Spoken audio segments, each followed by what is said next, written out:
y'all know when registration is? Okay. It's already passed. Okay. We will talk about is fermentation, which is alcoholic fermentation today. So the topic is alcoholic fermentation. Now, of course, it is alcoholic fermentation products. Okay, so what is that? It is beer, wine. So let's do some overview, and then we'll talk about the beer today. So alcoholic fermentation, what are going to be the products? If it is coming from rice, yeast going through fermentation, it will generate vodka, and also some of the Chinese products called baijiu. Okay. Then, if it's grape, and we know we can ferment it to become a wine. And there is two types of the wine, which is red wine and white wine. The difference is that the red wine is fermented with the whole skin surface, and the white wine is you crushed. So we'll get to that later on. Then we like a beer, that is we using a malted barley. A malted barley will become a beer later on. So we're going to talk about this today in a very much detail. Now there are some other products. For example, if you use the apple as a resource, as a sugar resource, then will become a cider or cider. That's another alcoholic product. If some of you use honey as a sugar resource, then become another product called mead. So these are the things we'll briefly mention. Now, on and on, there are lots of the regional or traditional alcoholic fermented products. So we're not going to list all of them. We will mention several of them. So today we want to talk about is the beer in a much more detail. So before that, we want to go over the alcoholic fermentation, some of the biochemistry principles behind that. So that's called a biochemical reaction, just very brief, not too detailed. Okay, so everything will comes about is a glucose. Then the glucose will go through a process, it's called glycolysis. Glycolysis, and will become pyruvic acids, or pyruvate. And the pyruvic acids, in the absence of oxygen, we are going through two processes. Now, number one is generate lactic acid. And this process, we call it a hormone fermentation. And this is not what we're going to talk about here. Because we are not interested about lactic acid at this moment. What we are interested about is another direction, which is called heterofermentation. The heterofermentation will generate end products other than lactic acid. So basically it's alcohol. Now between that, there is a transition or intermediate products, which is acetaldehyde will be generated. And then we're going through another process, which is generate ethanol, which is alcohol. Okay, that's alcohol. Now, of course, you know the enzyme come here from pyruvic acids, oxidized become, reduced become acetaldehyde. This is usually release carbon dioxide, and the enzyme is decarboaldase.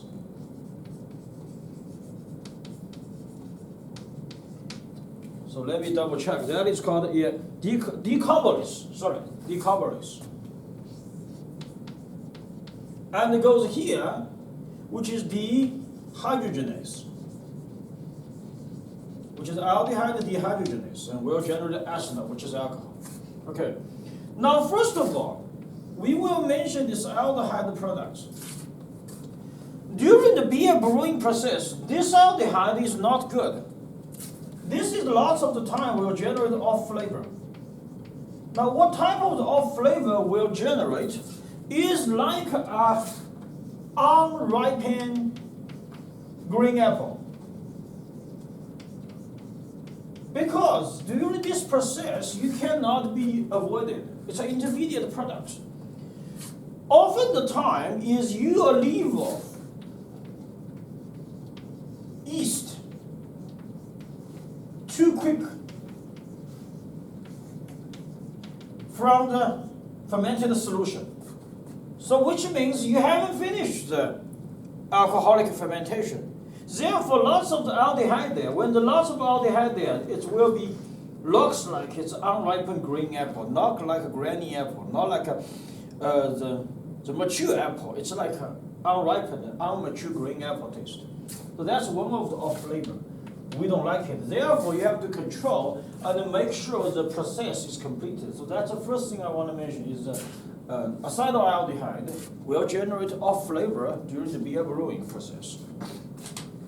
Okay, so when we talk about the beer, we have to talk a little bit about the history behind that. So let's talk about that. So let's talk about a little bit of history. So first of all, beer comes out very random. They recorded about 4000 BC. The people in European country, they will be using water, and then use some of the yeast, just come from somewhere, and they add sugar there. Now, of course, will generate alcohol.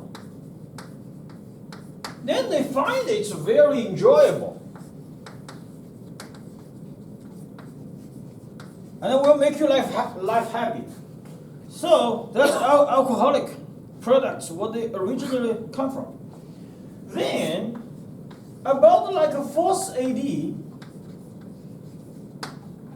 people think about, we may need to add some of the sugar resource, we may need to add some of the barley then. Okay, maybe barley is a good resource to add it. Then, around 750, people think about this aroma is not that strong, and we want to have some aroma there, so they try to add hops in. That's why it becomes a bitter taste. But you know that the bitter taste of the beer does not only come from hops, coming from other places also.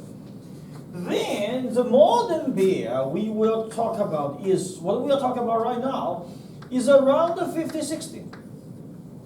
There is a rule which is called beer purity law. When the beer purity rule comes out, or law comes out, they said the modern beer will have 4 different components, which is number 1 is water, number 2 is yeast, number 3 is hops, and number 4 is malted barley.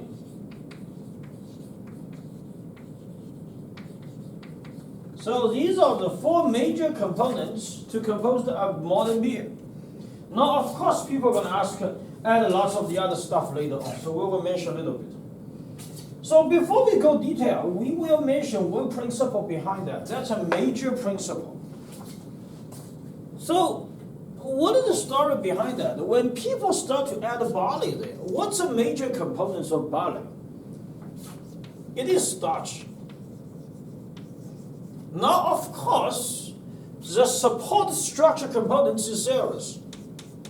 But we don't care about cellulose, we care about the starch. Okay, once we have a starch, and the starch has to be reduced, become maltose, and then it become a glucose, and this glucose, we call it fermentable sugar, or carbohydrate. That's why we call it a fermentable carbohydrate. Now, this process, you need an enzyme. And we already know that. It is called amylase. Now, we know that the amylopectin, amylose, and we have a different type of the amylase. The alpha amylase, beta amylase, they have like a 1 for glycosidic bonds cutting. Some of them have a glucoamylase, which means 1,6 glycosidic bonds debranching. So you need amylase. Now the key is that the beer components, you have water, hops, barley, and yeast. We rely on yeast a lot. However, this yeast will not generate amylase. That's very unfortunate. The yeast will not generate amylase. So what do we have to do? We have to use malted barley. This malted barley is with soaking and also with germination. Then it will generate alpha or beta amylase. Also, of course, it depends on the temperature. We'll mention that. So that's the key. We need this malted barley. That's the key. We need these procedures. Okay? So that's the something I want to mention before we talk about that. So let's talk about each of these ingredients one by one. Did you mind move the camera a little bit? Thank you. So before we talk about these, we want to mention each of these components one by one. So first of all, we want to talk about this water. Now, water, it did not contribute too much. First of all, do not contribute too much for aroma. However, this water did supply a good, I will say a good median for metabolic process. Because you need the water there as a medium to have this biochemical reaction. Now, the components of the water didn't care about that. It will impact the quality. Because we care about the calcium and magnesium components. Sometimes we have a carbonate, and sometimes the carbon there, and sometimes we have a sulfide there. So these components did impact the quality, and also the zinc sometimes. Okay, so the quality of the water, of course, it is important. They're not going to use a pure distilled water. Lots of the water is coming from just the regional area, then do some of the filtration. So the quality of the water is important. So this is the first one we talk about water. The second one, what we want to talk about is this hops. We do want to mention a little bit about the hops. So what are the hops? What are the components of the hops? The components of the hops, it is resin, essential oils, but the most important thing, now of course there is some of the protein, there are some of the amino acids there. Okay, then more or less you're going to have some. But the more important stuff is alpha hops acids and the beta hops acids. And what is alpha hops acids? Alpha hops acid has 3 components, which is humural. So they have a humural, add humural, and co-humural. Now the beta acids, the same thing, has 3 components, which is lupulon. So that's called lupulon. So they have add lupulon and co-lupulon.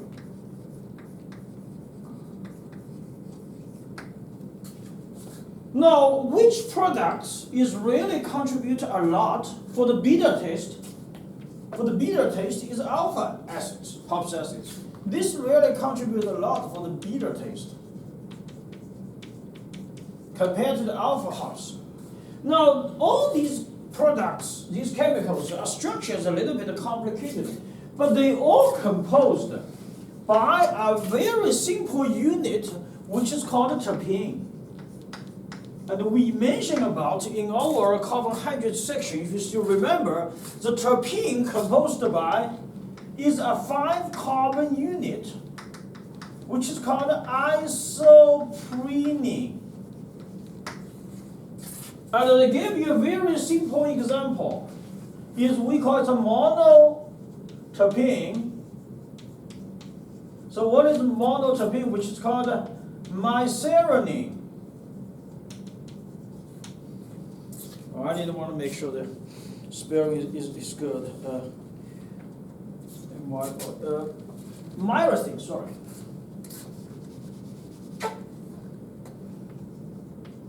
Myrcene. Okay, now what is that? What does that look like? If you still remember,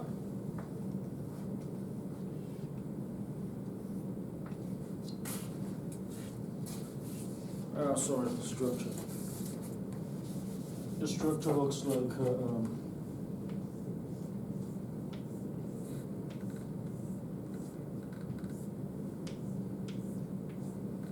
so what you have here?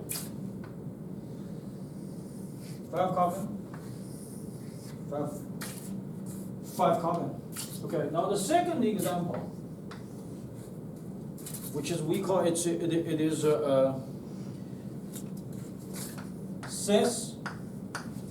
sesquiterpene.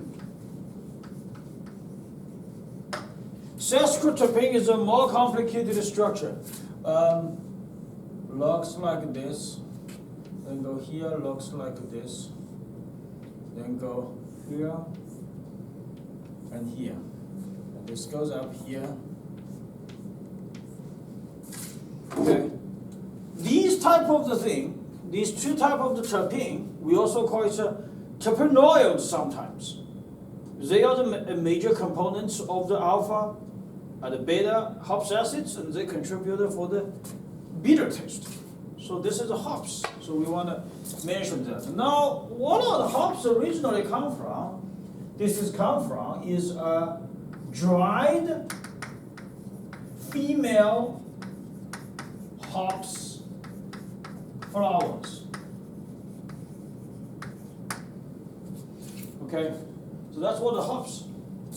Then the next one, do you want to make sure it's covered? Next one, we want to mention yeast. Okay, then the last something we want to talk about is yeast. The yeast during the fermentation, it's not going to be really pure products. There are lots of other things will generate. So what are they? They will generate sometimes a large alcohol. And sometimes they generate ester. And sometimes they generate ketones. Now, of course, there's amino acids generated. Okay.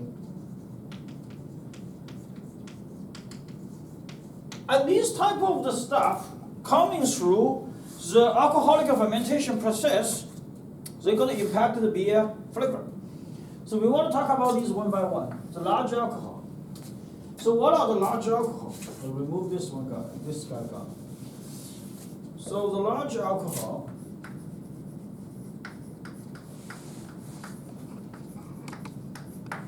so remember we have ethanol. What is ethanol? That is ethanol. Okay. Propanol.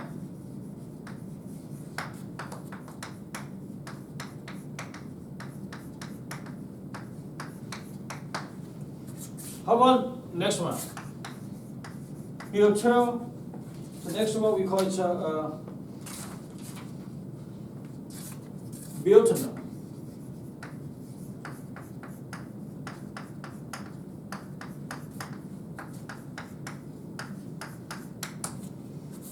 Okay, when these things comes out, goes here, it will generate something like a green banana flavor.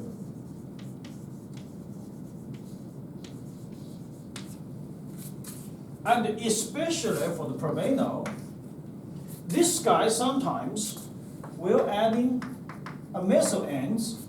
We call it 3' methyl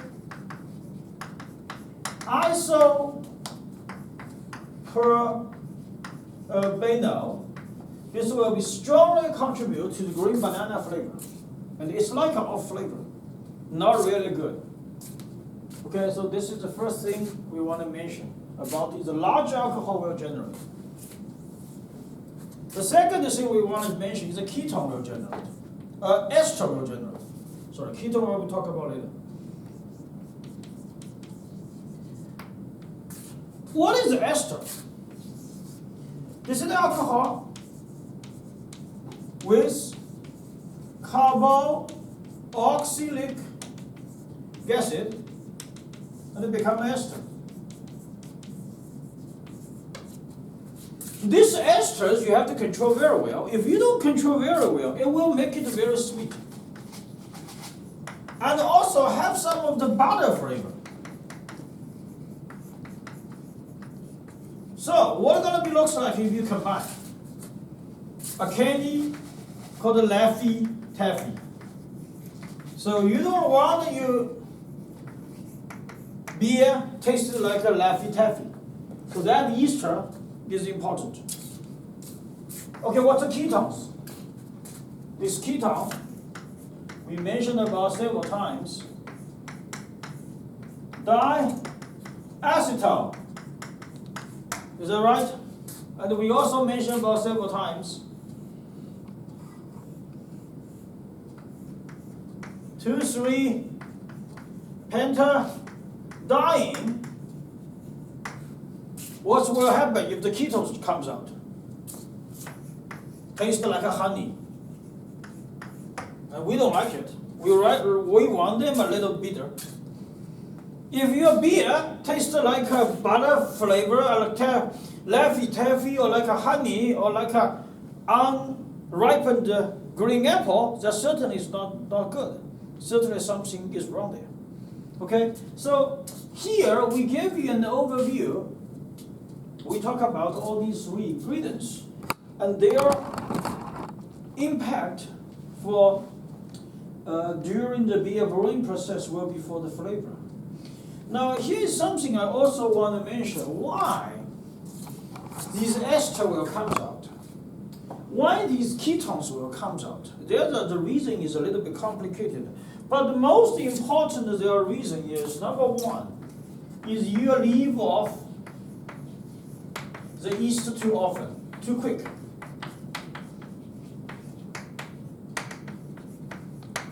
Number two is that during the malting process, or we say it's a wort, we need some oxygen sometimes.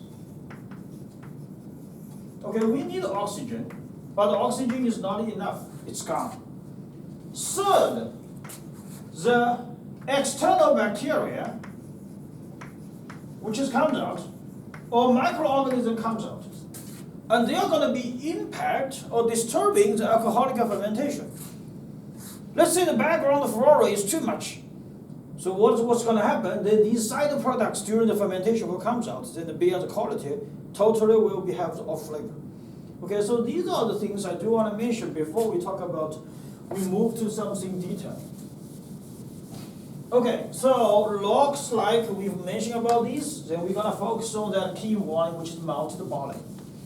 So we will talk about that a little bit detail, and then we move to talk about the process.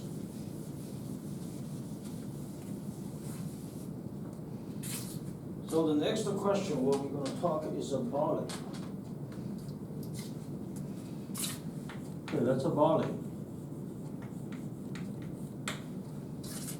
First of all, what the barley looks like?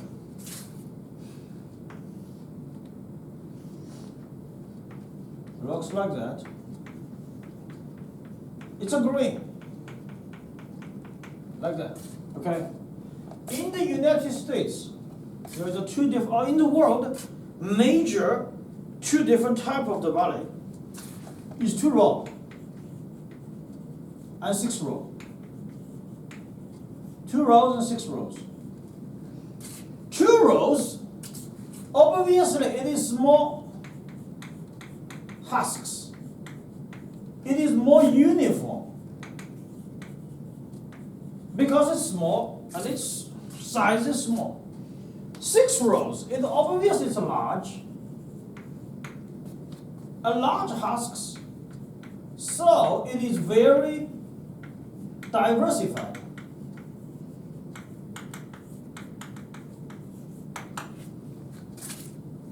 And in the United States, we are using 6 rows a lot. The reason is it is more enzymatic activity. This is lots of people doing in their processing. They find that 6 rows is much good. So they are using 6 rows. Now, how are we going to do that? There is some process. You have this barley there. Okay, the barley looks like a seeds. The first thing what you're going to do, you have to do is called steeping, or we call it soaking.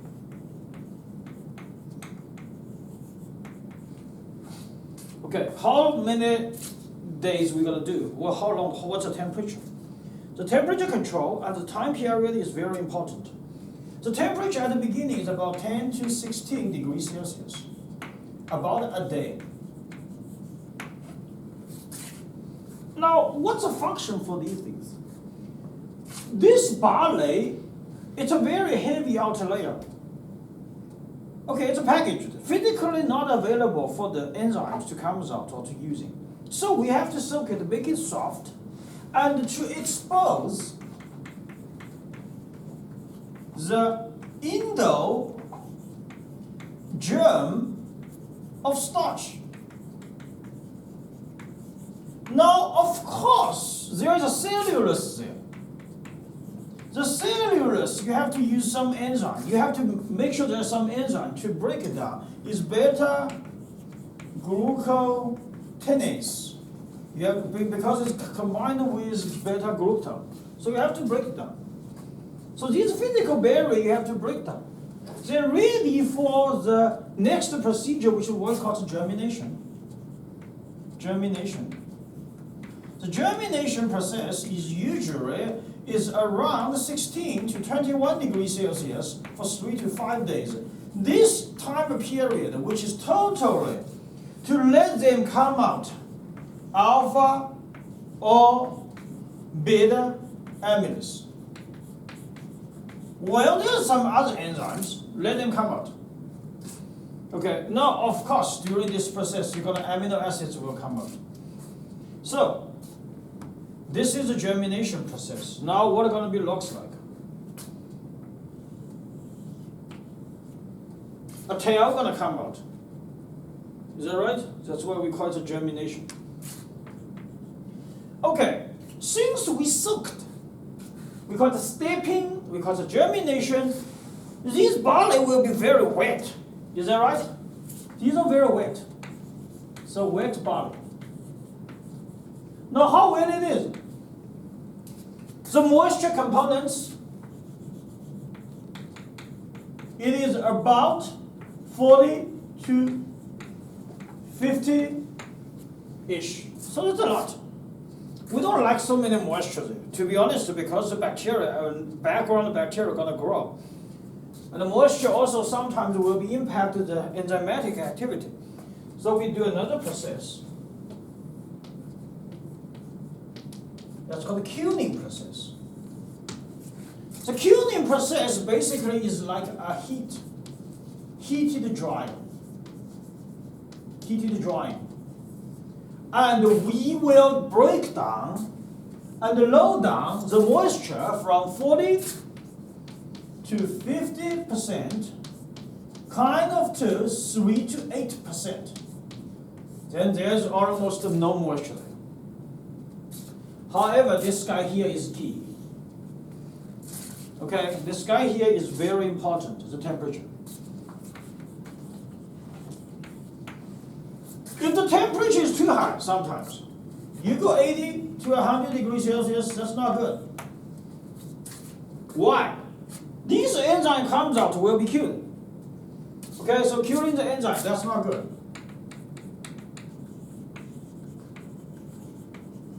That's not good. The second thing what's going to happen, if the temperature is too high, of course you have to heat it, you have to heat. The curing process will going through caramelization and also Maillard reaction. So, what's going to generate?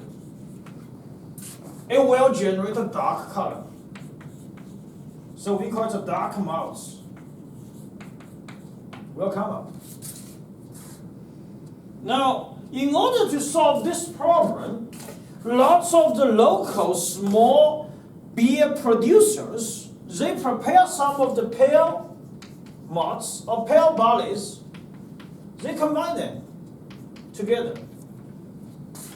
Then will be neutralize the color. Otherwise, it's very, very dark, to be honest. Okay, so this is a curing process. So curing process, we're going to come out which is a malt. It comes out. Now, of course, the enzyme should be there. Now we're going to have a mashing process. And we call it some malting. Also, we call it a malting process. So what's that? When this malted barley comes out, we have the malt comes out.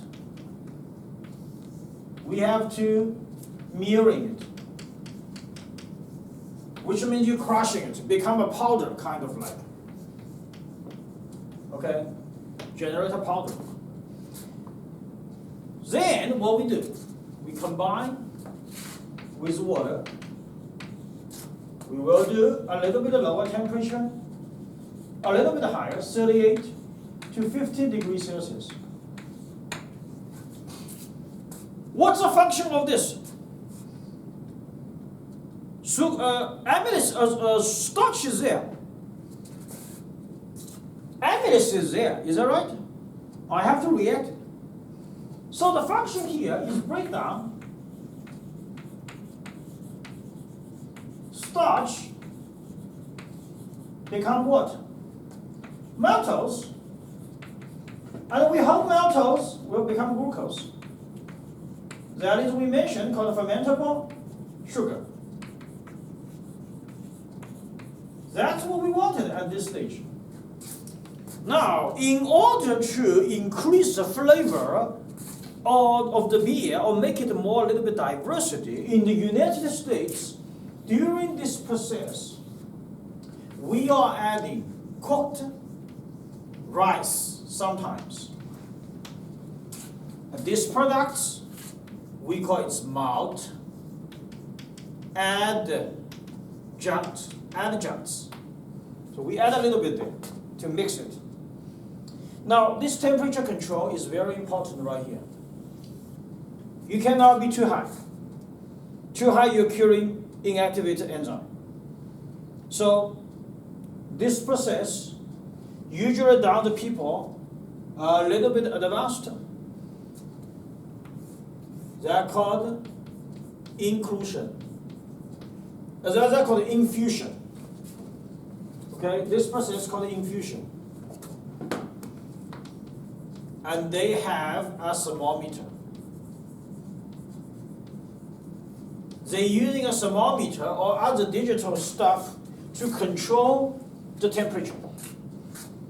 But how about the old time? People do not have a thermometer. They do another method called decoction. How they do decoction?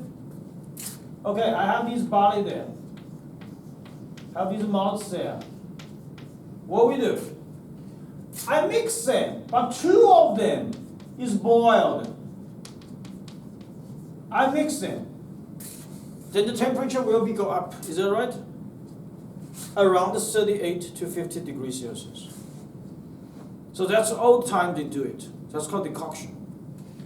Okay, now, once this reaction finished, what do? We need to increase the temperature a little bit. So we increase temperature to around 75 degrees Celsius or to 85 degrees Celsius. This time we want to curing enzyme.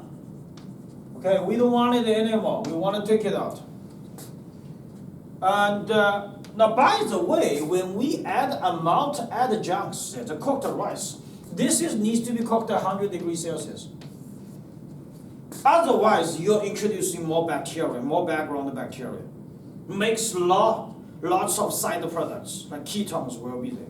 Okay, so this is going to be increase the temperature to curing the enzyme. Now it's going to become a liquid. So we have to go through is a filtration. Then the process we're going to generate is called laundering. Or we call it a laundering malts. Or we call it a lauder. Okay? Now here you have to be careful. Remember, this is starch we mentioned. Okay. As a barley. And then you have a cellulose. And we mentioned that sometimes we add beta galactans to hydrolyze it to become beta galactan. However, you need to make sure this one you cannot add too many. If you add too much, what's going to happen? Not too much. If you add too much of the enzyme, cellulose will be completely break down. This filtration will have problem. It's going to be very messy. This is just a simple filter. Lots of the people they do. If it's add all the dust there, the liquid is very difficult to come out. So this amount you have to control it. It's very important. Okay? So you have this lauder comes out, you have the laundering malts comes out, and the next step, what we want to move in, is the boring process. Okay. So the next step is boring, and we're going to add hops. Okay, so we will have a laundry. I have a lot of malts there, and we're going to have to do is boring, and we have to add hops. We call this like a raw beer because this is ready for fermentation. That's not yet. Okay, see, the fermentation hasn't done yet. We almost talk about 40 minutes. The fermentation has not started yet because it's a huge procedure to do it. Okay. And by the way, this product we got award. Okay, this whole product. Okay, now we want to talk about this boring. Why we have to do the boring? Number one, decreased pH. This pH there is too high. We need to decrease the pH. This is around 5 probably. A little bit of acid has to decrease the pH. Number two, this is the obvious reason, curing background flora. Curing background bacteria or microorganisms. We don't want it. Number three, we want to coagulate some proteins. We don't want the proteins there. Too much protein. Later on, hydrolyzed become amino acids will let the taste is very. Amino acids also will cause a dark color. Also could be a taste a little bit of more bitter. So coagulate the proteins. Number 4, we want extracted more hops components here. Okay, so there is several reasons about that. Now, obviously, we want to concentrate. The what? Okay, so that's a function for the boring process. Now we move on to the next step. Is called fermentation. Then we will talk about that.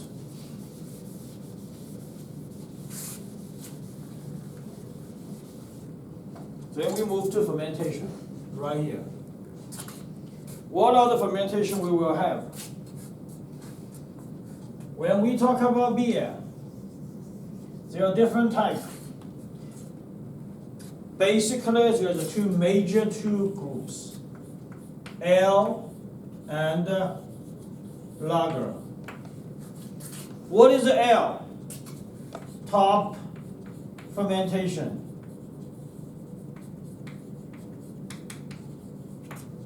What is lager? A bottom fermentation. What's the temperature of the top one?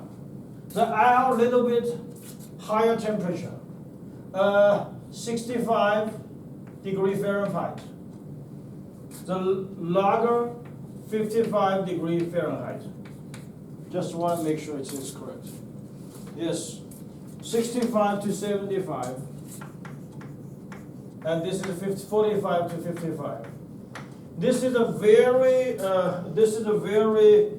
long day, a short day, 3 days. This is 3 to 5 months. Okay. Stout. What? Stout. Stout is one of the components between that. I didn't find Dark. I don't find the resources for that. What they talk about. They basically, I think it's belonging to this guy. Now, when we talk about the details, the ale, you have an Indian pale ale, dark ale, England ale, New England ale, North America ale. This one you have the same dark lager and the North America pale. You know, you have a different name. You can separate them as a different components, a different name. Now, what's it? Another major difference, what's that, is the yeast. Saccharomyces cerevisiae. That's the first one we're using. This is usually the first microscope, what I did in my class. Cerevisiae. Okay, the second one right here, this is called Saccharomyces pastorinia. So they're using different yeast. So the yeast is different. That's why they will generate a different type of the ale. And some people think about the color is different. This one is a little bit light. This one is a little bit dark, and not necessary. But you always see the commercial products looks like that. Okay, so just want to let you know, there's a major these two. The difference: top, bottom fermentation temperature, and the yeast they're using. This is the yeast is in our class, the general microbiology lab. The first day we do the observations, the broad-based budding, we use a Saccharomyces cerevisiae. That's why the Saccharomyces, we have a nickname called the beer yeast. That's the reason. Okay, so this is the one we do the fermentation. Now, after doing the fermentation, we're almost done. Not yet. Okay, after fermentation, we will be doing a storage at close to 0. Storage at close to 0 degrees Celsius. Not freezing. This is called aging. For a couple of months. 3 months around. Now, what's the aging for? The aging process, we want to precipitation of all unwanted chemicals or products. So that's one of the methods. What we're doing is like a purification. Not really a purification, but like a purification. Okay, that's called the aging process. Now some people say when you do the aging, the flavor will be concentrated, makes it a little bit more like a beer. So that's aging. Okay, now last step, what we're gonna do? Carbonation. So remember when you drink beer, there's a bubble there, remember? It's carbon dioxide is there. So how do you do it? There is two methods to do. Number one is pumping carbon dioxide. Some of the places, some of the bar, especially they have a huge amount of the beer comes out, they just pumping carbon dioxide, which is the carbon you added. You can taste it, that's too much bubble, it's bubble now looks like natural comes. But most of the time, it's come out of the secondary fermentation of yeast.